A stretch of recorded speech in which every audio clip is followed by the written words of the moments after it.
Wow. You got a mouth on you. Thank you. Get up.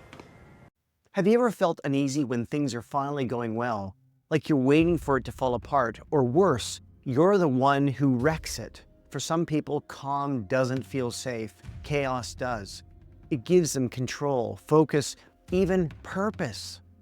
And few characters show this better than Jimmy McGill or Better Call Saul. I'm Dr. Patrick Kingsep, clinical psychologist, and today we're looking at why some people keep choosing dysfunction even when they don't want to, and how Jimmy's story just shows how hard it can be to stop. We often think people chase chaos because they're bored or rebellious, but there's usually something deeper going on. Jimmy wasn't born Saul Goodman. He actually tried several times to build a stable, respectable life. I know you're making a mistake. I've been doing the right thing for all these years now, and where has it gotten me? Nowhere. He worked in the mailroom. He went to law school. He'd ruin the opportunity. He'd cut corners or start a scam. It's a pattern you see in people who have learned early on that stability in life isn't safe. Yeah. Well, I know what stopped me. And you know what? It's never stopping me again. You see this when Jimmy is offered a job at Davis in Maine. It's a massive opportunity. And at first he tries to stick with it. He wears this suit, shows up, but he can't keep it going. The structure, the meetings, the rules, they all feel off to him. He ends up filming a wild, unauthorized commercial that gets him fired. And you can see the moment it clicks for him. He's not meant for the straight path. He doesn't trust it. It's a great opportunity and you're walking away from it. Shouldn't you at least try the job before you say no? And waste everyone's time, including my own? Kim, I appreciate your concern, but it's not for me. I don't want it. When failure is familiar, success feels risky. Because what if it doesn't last? What if people realize you don't belong? I remember you saying something about doing the right thing. I don't even know what that means. People like Jimmy don't always know they're doing it, but they look for the exit before someone pushes them out. Clearly explain to me why you walked out on the best job opportunity of your life. Get in the pool and I'll tell you. So is Jimmy chasing chaos or just trying to avoid the feeling that he didn't deserve anything better? The answer may be different to what you think. Chaos can be a way to stay in control. So if you think about it, when Jimmy's world was calm, he had to sit with things he didn't want to feel. Shame, self-doubt, insecurity. So I just went off on this flow, you know. I had this energy going through me. It was like improv or jazz, and then boom, I sunk the hook in. Remember the Sandpiper case. I could not for the life of me figure out why on earth Mrs. Landry would suddenly change her mind about the Sandpiper settlement. I had to practically drag the information out of her that you filled her head and all of her friends' heads with lies. This was a chance to be part of something legitimate, a class action lawsuit with real impact. But he couldn't sit with it. He started sneaking around, manipulating documents, and breaking the rules. Not because he had to, but because that's how he operates. And slipping Jimmy I can handle just fine, but slipping Jimmy with a law degree is like a chimp with a machine gun. The law is sacred. If you abuse that power, people get hurt.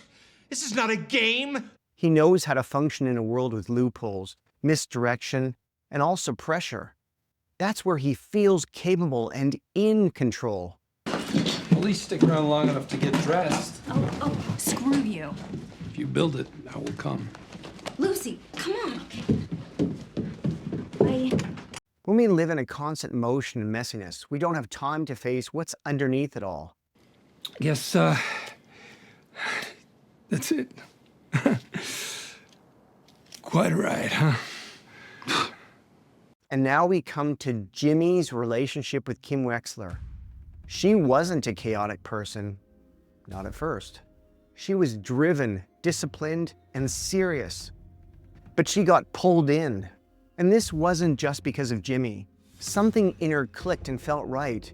When she stepped outside the rules, their connection was never just romantic. It was built around the adrenaline of scheming and plotting together. It's intoxicating. You're not just in love, you're co-conspirators. And that shared intensity becomes the glue that keeps you together. Hey, wouldn't it be great if we could do that every night? Yes, it would, but we can't. The scene where Jimmy and Kim sabotage Howard's reputation, making him look unstable, to derail the Sandpiper mediation, it's a turning point. Somehow he switched them. Howard? No, Jimmy. He snuck in somehow, and these are not the pictures I saw. Mr. Hamlin, are you all right? Your eyes. I am fine. It's a calculated move. It's dangerous. And they both enjoyed it. There's laughter, intimacy, and a rush that is undeniable. Kim eventually gets some clarity of what's happening and tries to step back. But the damage is done. Not just to others, but also to herself. I have had the time of my life with you. But we are bad for everyone around us. Other people suffer because of us. Because once you've lived in that high adrenaline state, the idea of coming back to a quieter life feels flat and just unbearable. No! Oh my God! No, no! Let's talk. So when Jimmy stops being Jimmy and transforms himself into Saul Goodman, that's when the mask is removed. He's no longer playing a character. Saul Goodman is funny, slick, confident, untouchable. He never hesitates. He never shows vulnerability. He never doubts himself. Jimmy built Saul to survive, to protect him from rejection, and to keep him above and ahead of his pain.